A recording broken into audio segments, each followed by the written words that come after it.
buenas a todas y a todos. A falta un día más de estrenos en Netflix, he decidido ver otra de esas películas que me perdí de años anteriores. Y en este caso vamos a comentar Anna. Dirige y escribe Luc Besson. ¿Qué más necesitas saber? Todos adoramos a este cineasta nacido en París en 1959 por películas como El Quinto Elemento o como León el Profesional.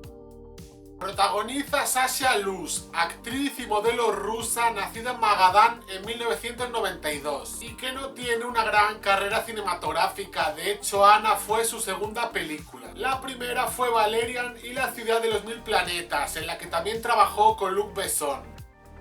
Anteriormente, Sasha Luz había trabajado en un vídeo musical para Kanye West o como modelo para un anuncio de Dior. La acompañan Helen Mirren, Luke Evans y Cillian Murphy.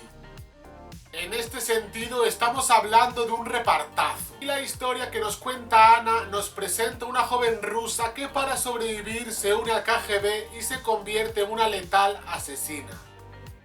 Quiero empezar hablando de Sasha Luz porque me gustó mucho a pesar de su inexperiencia. Obviamente no podemos compararla con la Milla Jovovich del Quinto Elemento, con la Scarlett Johansson de Lucy o con la Anne Parilot de Nikita, Dura de Matar.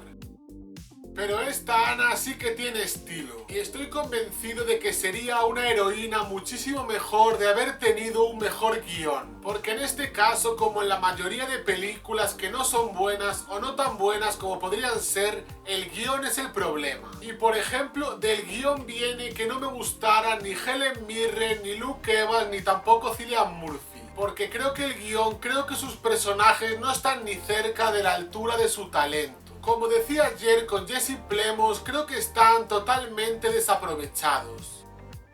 Y por cierto, Luke Evans y Helen Mirren coincidieron una vez más como compañeros de reparto después de A Todo Gas 8. Pero volviendo a Anna, la cuestión es que el guión ni siquiera construye, ni siquiera desarrolla, ni siquiera se preocupa por estos personajes. Esto deriva en que sus historias no emocionan, y por lo tanto no emocionan tampoco cuando conectan con la de la protagonista. Y esto realmente es un gran problema, porque la protagonista no tiene una historia propia. La protagonista, Anna, nace y crece a través de las historias de los personajes que la acompañan. Y si estas historias de estos personajes no son lo suficientemente fuertes, la suya tampoco lo es. Y esto precisamente es lo que ocurre en esta película. Y hablando de la trama en sí, el guión tampoco se preocupa por contarla de la mejor forma posible. Obviamente entiendo que fue la mejor forma que encontró Luc Besson. Y tengo que decir, y lo creo sinceramente, que es una película entretenida. Pero a Luc Besson le tenemos que pedir muchísimo más, porque Luc Besson es un maestro. Y para empezar, al guión le falta construcción, tanto de la historia en sí como de la protagonista. Y ya sabemos que cuando falta construcción es imposible que exista emoción. Y por lo tanto esta película no nos emociona en ningún momento. Nos entretiene pero no nos conmueve. Y hablando de la protagonista, hablando de Anna, también quiero decir que en ningún momento conectamos con ella. Es imposible empatizar con un personaje que no tiene alma.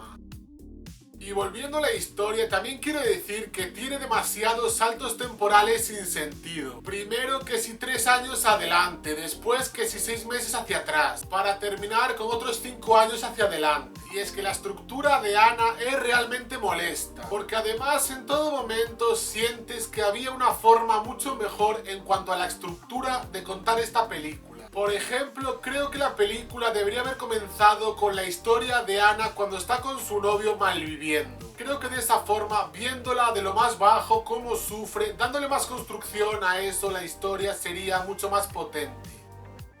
Y en todo esto he estado hablando del guión, pero también podría hablar de la dirección y es que no aporta nada. En ninguno de los dos sentidos encontramos a Luc Besson. Podríamos decir incluso que esta es una de sus peores películas. A pesar de que claramente intenta copiar o intenta homenajear o intenta emular sus grandes éxitos. Y por último, regresando al reparto, Helen Mirren, Luke Evans y Cillian Murphy están bien, pero es que siempre están bien. Estos tres en piloto automático son mejores que la mayoría. Y si continuamos por este camino sumando aquí a Sasha Luz, podríamos decir que el guión y la dirección estropean un repartazo. Estropean al fin y al cabo la que podría ser una gran película, o al menos una película muy interesante y muy emocionante. Porque realmente Anna, en términos generales, no pasa de ser una película entretenida. Y bueno, esto es un poco lo que quería comentar sobre Anna. No sé si la habéis visto, no sé si recomendárosla, pero me encantaría que la vierais y que me digáis qué pensáis. Y sin más, como siempre, nos vemos mañana en un nuevo vídeo.